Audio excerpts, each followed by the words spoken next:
Welcome sa ating adventure sa ever-evolving world ng hacking. Sa digital world ngayon, madalas na nakikita ang hacking bilang mga shadowy figures na busy mag-type sa mga dark rooms.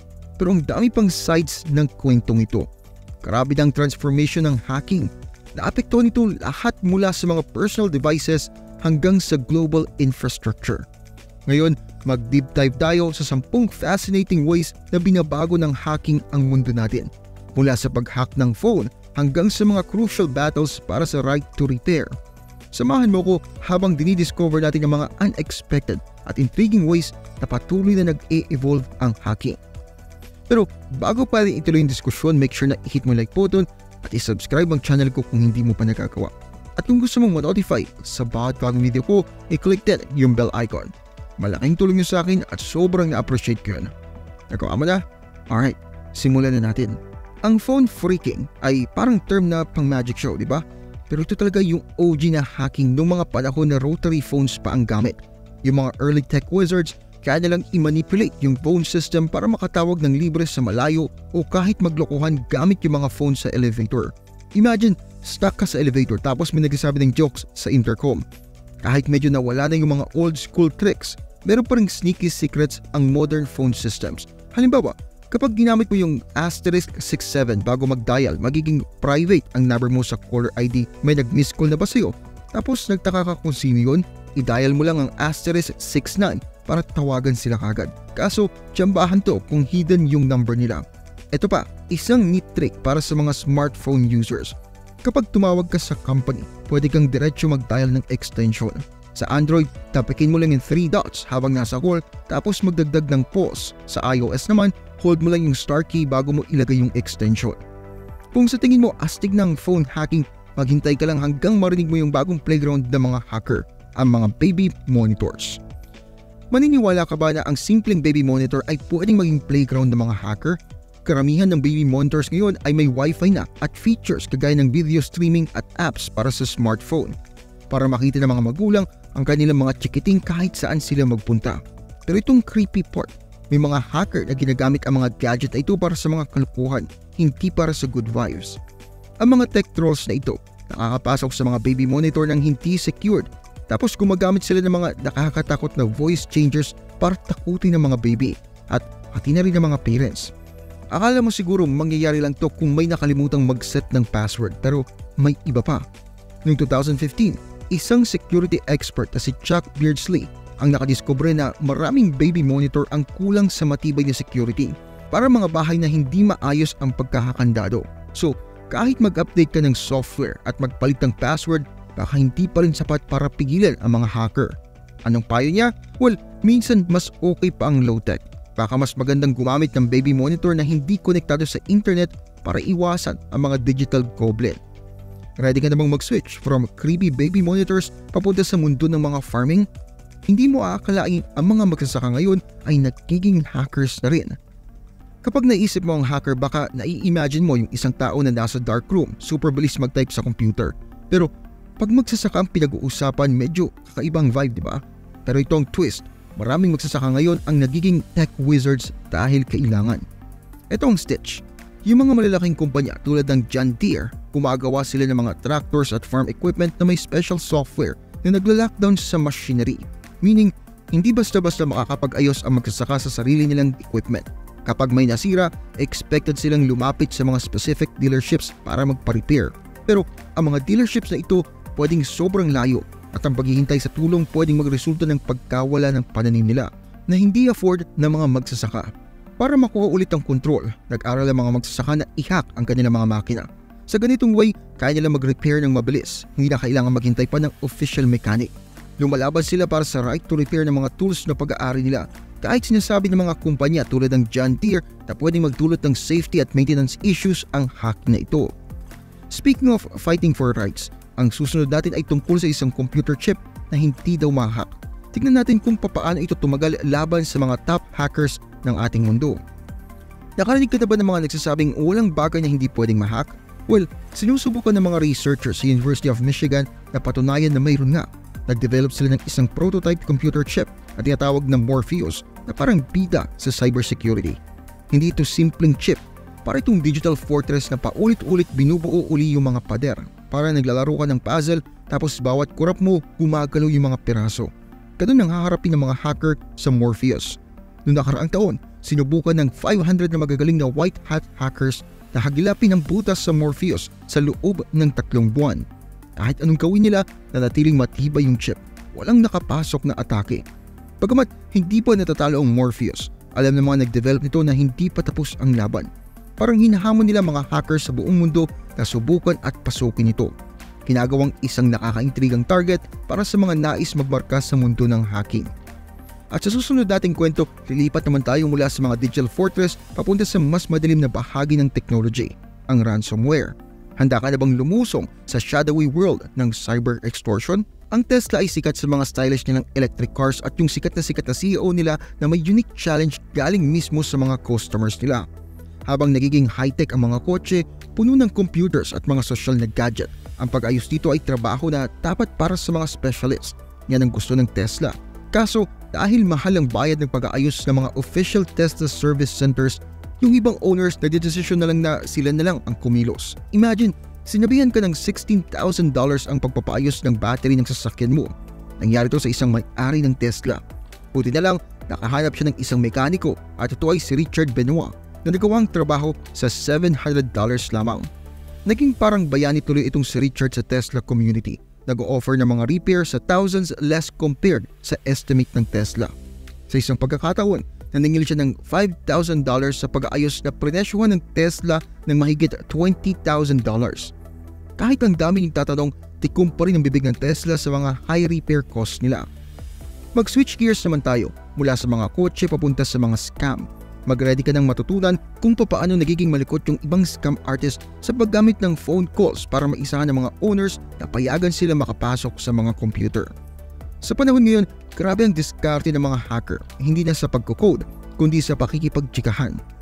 Kesa i-hack ang iyong computer gamit ang matinding software, yung iba dinadaan ka lang sa panlilinlang para papasukin mo sila. Imagine, parang magnanakaw na kumakatok sa pinto mo at ang sabi, "Pre, check ko lang yung tubo mo." Tapos sabay bulsa ng laptop mo kapag talikod mo. Ito ang style ng scam. May tatawag sa iyo ng hacker, magpapanggap bilang tech support. Pwedeng sabihin nila na may virus ang computer mo o may special refund o offer daw sila para sa iyo. Para tulungan ka, pagda-downloadin ka nila ng program kagaya ng TeamViewer, isang tool na nagpapahintulot kontrolin ang computer mo remotely. Mukhang okay naman, di ba? Pero once na makapasok na sila, pwede na nilang kunin ang gusto nila, mga personal info mo, details ng bangko at kahit maglagay ng masamang software. Nag-issue na ng warning ang TeamViewer at ang mga police department sa buong mundo tungkol sa scam na ito kasi lumalala ang pagkalat nito. So, kung bigla na lang may tumawag sa iyo tungkol sa computer problems mo, isip-isip muna bago mo sila hayaang pumasok sa system mo digitally. Pag-isipan mo lahat ng accounts mo sa streaming, social media, emails at iba pa. Ang dami, di ba? Ngayon, imagine mo kung iisang susi lang ang ginamit mo para sa bahay, kotse at opisina mo. Convenient pero risky. Ganito kasi yon, kapag paulit-ulit mong ginagamit ang password mo sa iba't ibang sites, parang binibigyan mo ng master key ang mga hacker sa buong digital life mo. At eto pa, may eye-opener. Isang cybersecurity firm kamakailan lamang ang nakadiskubre ng isang database sa Netherlands na may lagpas 2 milyong username at passwords mula sa iba't ibang sites. Nakakagulat na 30% sa kanila paulit-ulit ang passwords. Kaya madali lang sa mga hacker na subukan ang isang password sa maraming accounts hanggang sa makahit ng jackpot. Pero huwag ka mag-alala, ang solusyon ay pwede namang mas simple kaysa sa iniisip mo. Ang mga password managers para mga superhero sidekick ng internet. Tinutulungan ka nilang lumikha at magtago ng matibay at kakaibang password para sa lahat ng account. Kaya isang master password lang ang kailangan mong tandaan.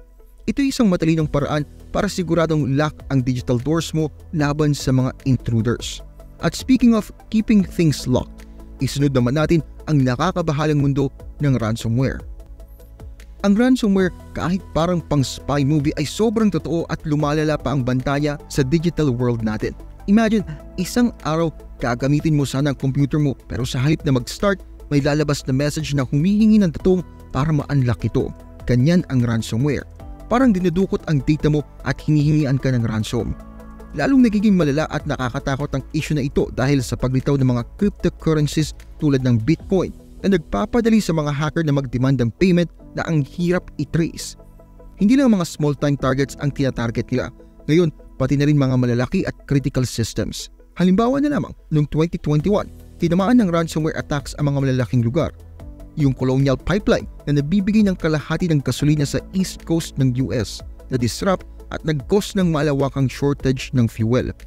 Mas nakakatakot, sa Brazil, pinatay ng mga hacker ang kuryente sa dalawang major plants at sa Norway, naapektuhan naman ng 85% ng water supply ng buong bansa. Naging wake-up call ang mga high-profile attacks na ito. Nagtulak sa mga companies na magpatibay ng cybersecurity nila pero nandiyan pa rin ang banta. Mula sa mga cyber kidnapping hanggang sa pagmanipulate ng social media, alamin natin kung papaanong binabago ng social engineering ang style sa hacking. Habang pahirap ng pahirap pasukin ng mga digital fortress gamit ang brute force, nag-switch na ang mga hacker sa mas tusong diskarte, social engineering. Hindi ito tungkol sa pag-breakthrough sa mga digital barriers. Ito'y tungkol sa pagpapalusot para makuha mo mga susi. Para kang nakaharap sa isang digital con artist na gusto ang mga secrets at scandals mo. Ito ang diskarte nila. Dapat sana'y tumutulong ang mga security questions sa websites para i-verify ang identity mo. Alam mo yun, yung mga tanong tulad ng anong apelyido ng nanay mo bago siya ikasal, anong pangalan ng unang alaga mo. Ang mga hacker gumagamit kayo ng quizzes at memes sa social media na mukhang harmless pero designed pala para makuha ang mga personal details ng isang user. Nakita mo na bang nakakatawang mga quizzes sa Facebook na nagtatanong ng superhero name mo base sa first pet mo at street na kinalakihan mo? Yan ang mga tipo na dapat mong layuan. Nag-warning ang Better Business Bureau na huwag sumali sa mga quizzes na ito at may maganda silang dahilan. Para maging safe, baka gusto mong mag-imbento ng mga sagot sa mga security question kung susubukan mong laruin ito. Tandaan mo lang ang mga sagot mo para hindi mo ma-lockout ang sarili mo. Next up, silipin natin ang mga grassroots movements na binabangga ang mga tech companies sa kanilang restrictive practices. Alamin natin ang right to repair at bakit nga ba mahalaga ito. Now, ang hacking hindi lang basta pag-hack ng systems. Tungkol din ito sa pag-breakout sa mga restrictions. Dito na papasok yung right to repair movement. Isang grupo ito ng mga abogado, mga tech buffs at advocates na nagtutulak sa karapatan mong ayusin ang mga gadgets mo mula sa mga smartphone hanggang sa mga farm equipment. Bakit big deal to? Well, akala mo pwede mong ipa-repair ang mga devices mo kahit saan. Pero pinapahirap ito ng mga manufacturers kagaya ng John Deere at Apple sa pamamagitan ng pag-lock sa systems at paggamit ng software na nagbabawal sa mga third-party repairs.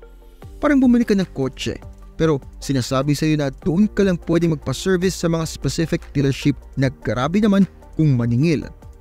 Ipinaglalaban ng movement na ito na kung binili mo, dapat kaya mo ring ayusin o may karapatan kang ipaayos sa iba. Umaabot sa punto na umaksyon na si President Biden at nag-sign siya ng executive order para i-push ang FTC na gawing mas madali para sa consumer na magpa-repair sa mga third party. Malaking step forward to. Sinisiguro na may karapatan tayong mag-tweak, mag-thinker at mag-ayos ng sarili nating gamit ng walang mga hassle. At itong video natin for today, tinalakay natin ang iba't ibang paraan na nag-evolve ang hacking sa tagal ng panahon. Mula sa pag-secure ng ating digital doors hanggang sa pag-claim ng right to repair. Ang pagkakaroon ng ideya, ang best defense natin. At kung nagustuhan mong ginagawa ko dito, huwag kalimutan mag-like at mag-subscribe.